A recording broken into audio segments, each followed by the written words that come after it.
सबसे पहले तो जयकरण जी का बहुत बहुत धन्यवाद है और शिव शक्ति ब्लड बैंक, जहाँ पे मेरे पिताजी डॉक्टर शेर सिंह खुद भी मृत्यु से पहले वहीं पे सेवाएं अपनी देते रहे।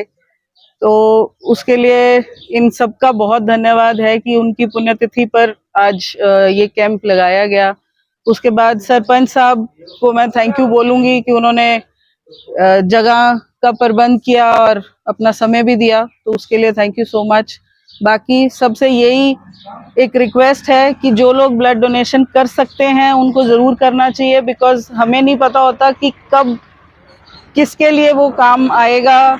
मजबूरी में अवेलेबल रेडिली हो जाता है तो लोगों की जान बच जाती है। कई बार सिर्फ खून की देरी के लिए लोग अपनी जान गंवा बैठते हैं। तो इसलिए जितने भी जवान लोग हैं जो दे सकते हैं उनको ब्लड डोनेशन जरूर करनी चाहिए, क्योंकि इससे ज्यादा पुण्य का काम मुझे नहीं लगता कोई और है। धन्यवाद।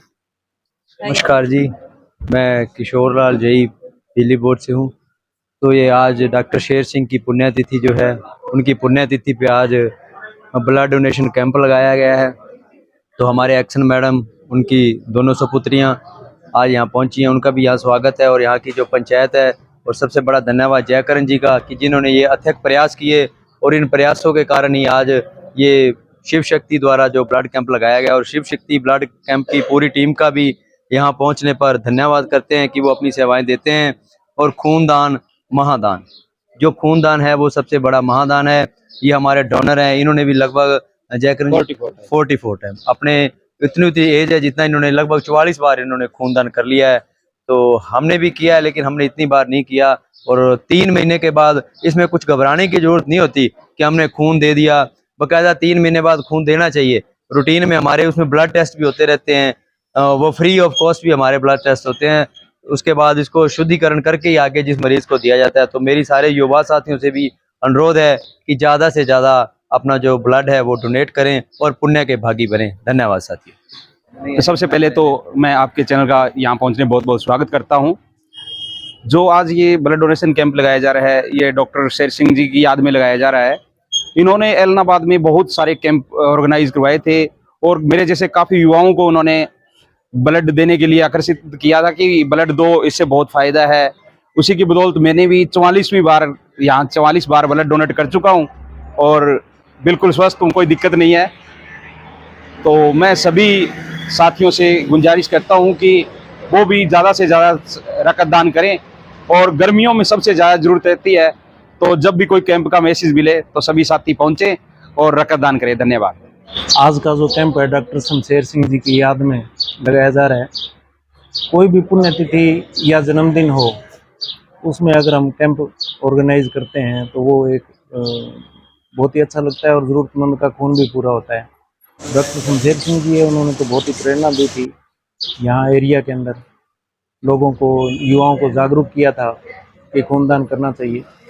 सबसे बड़ी बात यह है कि जो हम श्रद्धांजलि देते हैं उन पुण्य आत्माओं को, ये सच्ची श्रद्धांजलि होती है। रक्तदान कैंप आयोजित करना, रक्तदान कैंप लगाना, तो हमें ज़्यादा से ज़्यादा रक्तदान कैंप, पुण्यतिथि, जन्मतिथि और अन्य समारोह पे कोई किसी भी बहाने हमें कैंप लगाना चाहिए, ताकि ज़रूरतमंदों को खून मिल सके।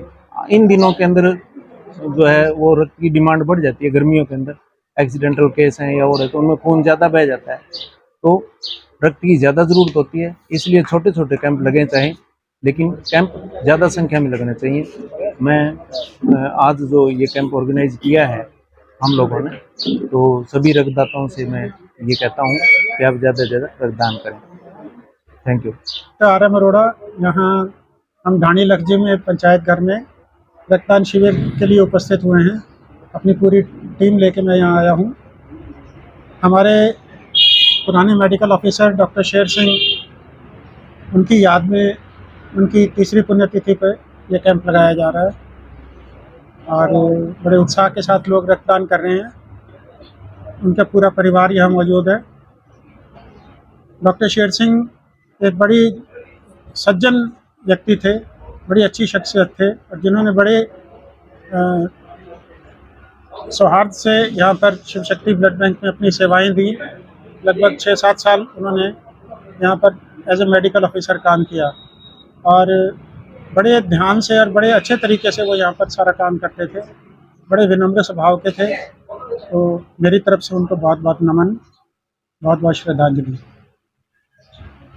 शिव शक्ति ब्लड बैंक की तरफ से ये जो कैंप लग रहा है, पहले भी लगता रहा है कैंप उनकी इस पुण्यतिथि पे, और यहाँ मैं रक्तदाता बड़े उत्साह के साथ रक्तदान करते हैं, लेकिन एक संदेश मैं रक्तदाताओं को देना चाहूँगा कि जब वो रक्तदान करें तो जोश के साथ साथ थोड़ी सी समझदारी भी ज़रूरी है। वो इस चीज़ को समझें कि रक्तदान कैसे किया जाता है और उसके बाद में क्या करना होता है। रक्तदान से पहले रक्तदाता की पूरी जांच होनी चाहिए। तो ये हमारी अपनी जिम्मेवारी है, रक्तदाता की जिम्मेवारी है ये देखना कि वो जांच सही हो रही है कि नहीं, क्योंकि जब तक स्वास्थ्य रक्तदाता का खुद का ठीक नहीं है और वो रक्तदान करेगा तो उससे उसको नुकसान भी हो सकता है। अगर किसी का हीमोग्लोबिन कम है, खून की कमी है, एचबी कम है, और वो अगर रक्तदान देगा तो उसमें और दिक्कत आएगी, उसको तकलीफ हो सकती है। तो ये सब जांच से ही पता लगता है। जब रक्तदाता हमारे पास आता है, हम उनसे एक फॉर्म भरवाते हैं, उनके स्वास्थ्य की जानकारी लेते हैं, तो वो जानकारी सही भरी जानी चाहिए और सही तरीके से बिल्कुल अच्छे ढंग से वो समझाया जाना चाहिए उसको कि हम क्या क्या पूछना चाह रहे हैं। और उसके बाद उसका ब्लड प्रेशर, उसका वजन, उसका हीमोग्लोबिन, ये सब चेक होके फिर रक्तदान के लिए हम निश्चित करते हैं कि रक्तदान करने लायक वो रक्तदाता है या नहीं है।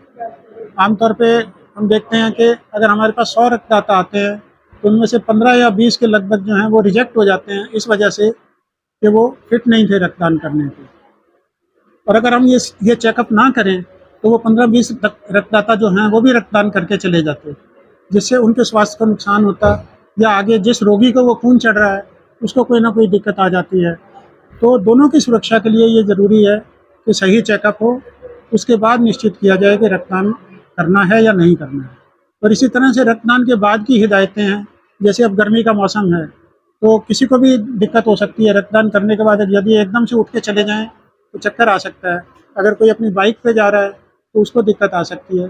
तो जो भी हिदायतें दी जाती हैं उनका पालन करना बहुत ज़रूरी है। जैसे जैसे कहा जाए 15-20 मिनट रेस्ट करके वैसे ही जाना चाहिए।